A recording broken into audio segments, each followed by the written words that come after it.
प्रश्न है कि पूजा पाठ करने से कोई लाभ होता है या नहीं, मंदिर जाने से कोई लाभ होता है या नहीं। आप भी अपने प्रश्न पूछ सकते हैं, परमात्मा से संबंधित, धर्म से संबंधित, प्रक्रियाओं से संबंधित। तो जानते हैं कि वास्तव में पूजा पाठ करने से कोई लाभ होता है या नहीं। पहले तो स्पष्ट हो जाओ, पहले तो ये समझ लो कि तुम कोई भी कर्म करते हो तो उसका फल अवश्य मिलता है, चाहे वो फल लाभ में मिले या हानि में मिले। जैसा तुम्हारा कर्म होगा वैसा फल तुम्हें अवश्य ही प्राप्त होगा। और अब जानते हैं कि पूजा पाठ करने से लाभ है या नहीं। पहले पूजा पाठ करने से पहले इस बात को जान लें, आप पूजा पाठ किस भांति करते हैं। यदि आप भय से परमात्मा को भजते हैं, ध्याते हैं, मंदिर जाते हैं, सर झुकाते हैं तो कोई लाभ नहीं है। या फिर आप परमात्मा के सामने चौपतिया लेकर बैठते हैं, सारा ध्यान नियम में लगा देते हैं, तब भी कोई लाभ नहीं है। लाभ आपको कब होगा? जैसे कि आप श्लोक पढ़ रहे हैं, याद करके गए और श्लोक सुना रहे हैं परमात्मा को, उससे कोई लाभ नहीं है। परमपिता परमेश्वर से यदि मिलना है, उनकी कृपा पानी है, तो एक ही अवस्था में आपको लाभ हो सकता है, वह है हृदय। यदि आप बिना नहाए अवस्था में बैठे हुए हैं और एकदम से आपको ईश्वर की, परमात्मा की याद सताने लगे, याद आने लगे, तो परवाह मत करो कि नहाना है और फिर मंदिर जाना है। उसी अवस्था में उठकर मंदिर चले जाओ। भय से तुम कभी भी परमात्मा को ना भज सकते हो, ना पा सकते हो।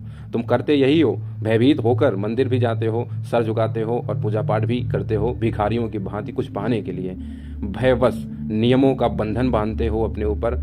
ये नियम नहीं किया, यदि ऐसे पूजा नहीं की तो देवी नाराज हो जाएंगे, ऐसे पूजा नहीं करी तो देवता नाराज हो जाएंगे। ऐसी अवस्था में तुम्हें कोई लाभ नहीं होता है, बल्कि हानि ही होगी।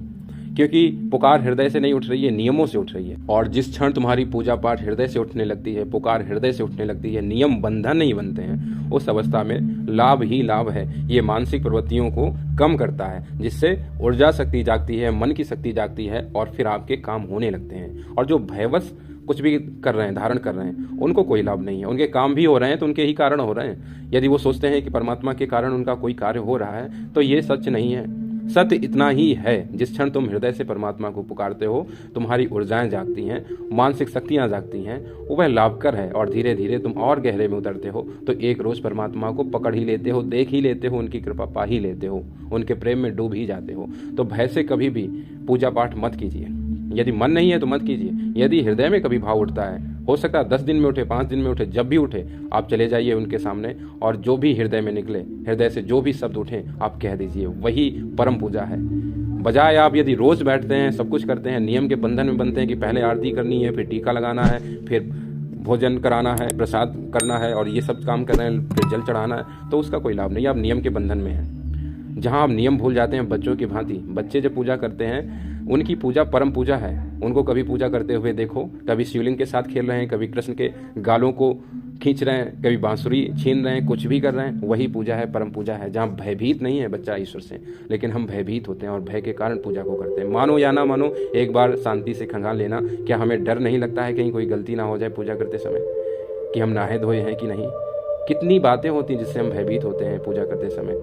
कोई चालीसा में कोई गलत शब्द ना निकल जाए, प्रार्थना करते समय कहीं कोई गलती ना हो जाए, इसी चक्कर में बैठे रहते हैं। यही पूजा पाठ हम करते हैं जो कि लाभकर नहीं है। परमात्मा की पूजा ये नहीं है। हृदय से उठी पुकार ही परमात्मा की परम पूजा है, जहाँ तुम भयभीत नहीं होते हो। जो भी तुम्हारे शब्द फूटते हैं वह परम शब्द, परम वाक्य, ब्रह्म वाक्य बन जाते हैं। और जहाँ तुम याद करके या फिर कुछ किताबों का सहारा लेके अपने पूजा पाठ करते हो और नियमों के बंधन में बनते हो, वह पूजा पाठ वास्तव में फलहीन है।